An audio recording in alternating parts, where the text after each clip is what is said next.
The number one question that I get asked as a female, darker toned woman is, do I feel safe driving as an Uber driver? If I had $1 for every single time I've been asked that question this far, I would have a couple thousand. Probably. Honestly and genuinely. Because not only is it people in my day to day life, my inner circle, that ask me that or asked me that when I first started, especially when they found out that I prefer driving at night, but also the people who get in my car often ask me that. They don't usually lead with that now. I notice people's approach has changed. Now people more so are like, so how long have you been driving? How long do you plan on driving? Especially when I pick them up at like 2 in the morning. And then I give them the whole like spiel, or they ask me how long I've been doing it, if it's my full time thing. I think people are just really curious to know. But my answer to that is yes, I feel safe driving Uber. If I did not feel safe driving Uber, I would not be driving Uber. Okay. I am a mother of a 2 year old. I have to be mindful of my own safety at least as much as I can. I cannot move mountains and change people. I mean, if circumstances align perfectly, I could die in any number of ways. That does not include me being an Uber driver, or maybe it does. But for me personally, I also do believe that I am divinely protected because I am doing Uber out of the need or the. I'm using Uber, I should say. I got to be careful with my words, as a pedestal to get me into my next journey, my next step. Uber isn't the end all be all for me. I've only been doing Uber for like a year. Not even a year. I'm coming up to a year, but I have some stories, don't get me wrong. If you done Uber long enough, you will eventually have some stories as well. But do I feel safe driving Uber? Yes, I feel safe driving Uber. If I did not feel safe driving Uber, I would not be an Uber driver. I would have to find something else to do. I will admit that when I first became an Uber driver, I was terrified. I was very scared to start because the reality is you are allowing a stranger into your vehicle that you don't know. You're not patting this person down. They could very well get into your car and have a weapon. You wouldn't know. You don't know the mind states of people or what intentions people do have. But I think an awareness to step into that may be helpful is knowing that if somebody is getting an Uber, they more than likely are frequently getting Ubers. They're more than likely consistently needing to go somewhere because they don't have a car, or if they have a car, they consistently like going out on a Friday night and getting some drinks. So they don't want to ruin their reputation with Uber, because if they don't go to Uber, maybe they could go to Lyft. But either one, it's literally pretty much in every major city there's Uber or Lyft. People generally have a preference over which one they like, whether it's like how much it costs or how quickly they are or whatever. But generally, people want to get where they're going. You feel me? So, with that being said, do I feel safe driving Uber? Yes. 90%, 90, I'll say 97% of the time I feel safe. Of course, when circumstances align in certain capacities, I don't feel as comfortable. So, that would be the instances where it's just me and four other grown men with somebody sitting behind me, because I know if they had that mental space, they could overtake me.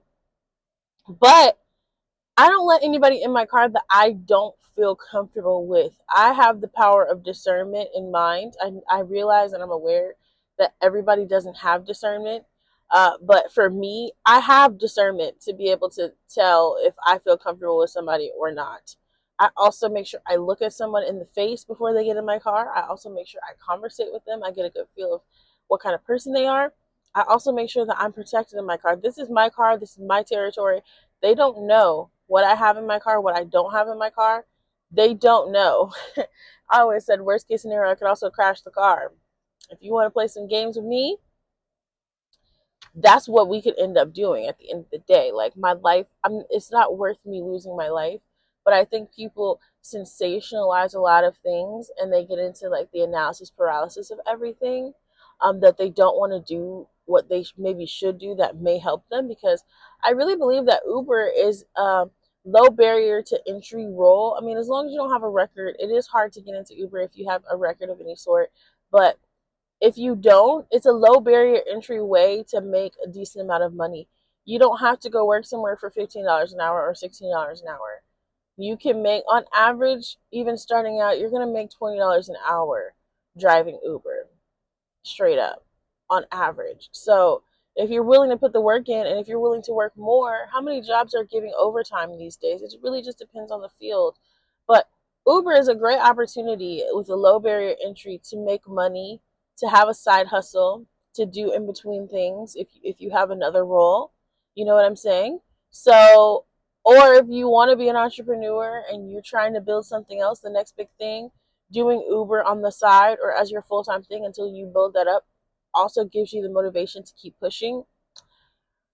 It's a really great opportunity to explore if you've even had an inkling of a thought to do it. I mean, I used to do DoorDash, Uber Eats, Postmates. I've done all the like food delivery apps. And the thing about doing Uber over those apps, yes, you have somebody in your car, but you don't ever have to get out of your car. The thing about when you're doing DoorDash, which I mean, I've done DoorDash. If you look at my TikTok, like I have videos of me doing DoorDash, only a couple, I ain't gonna hold you. Since I became an Uber driver, I tried that one time because I didn't feel like cleaning my car out, and I'm like, why didn't I just pick somebody up? Because it was a waste of time.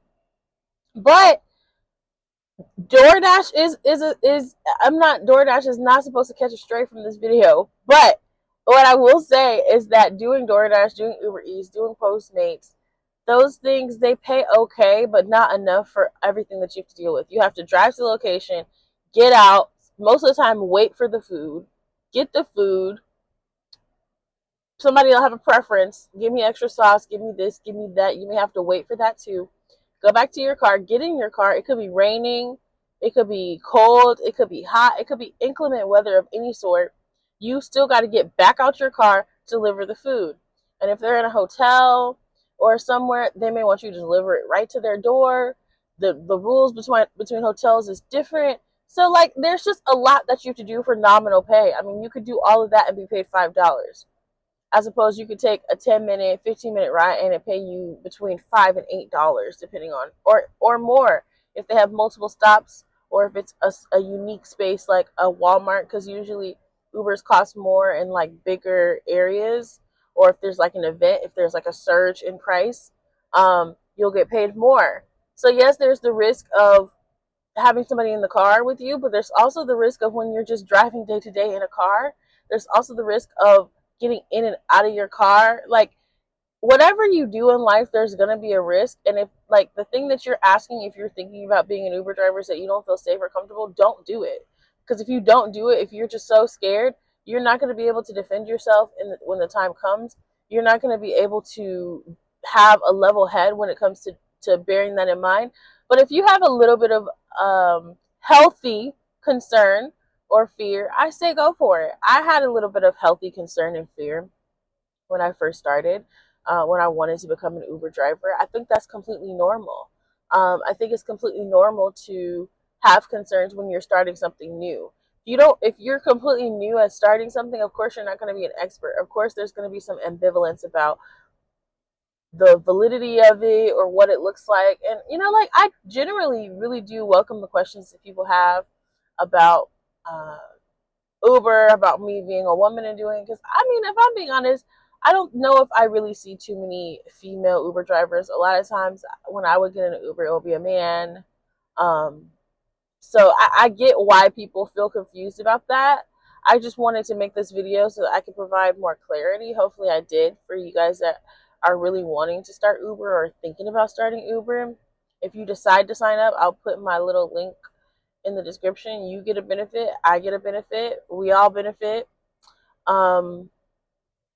Yeah, I mean, it's just really a big stepping stone. I think the hardest thing about it isn't so much being afraid of getting people in your car, it's the emotional fatigue for me as an empathic person of having someone constantly in and out of your car. Because if you're a personable person, um people are going to want to talk to you, so you're going to be like their therapist. Obviously, you're going to get all the tea on their life and their circumstances as well.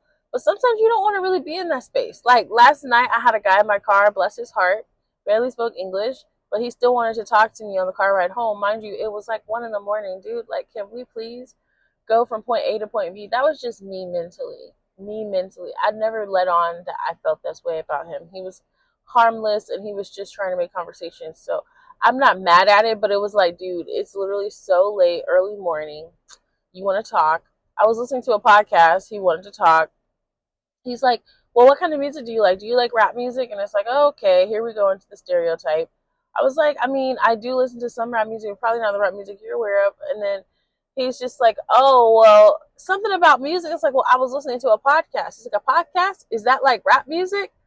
No, a podcast is not rap music. So then I end up turning my podcast off because I'm like, obviously he wants to listen to music.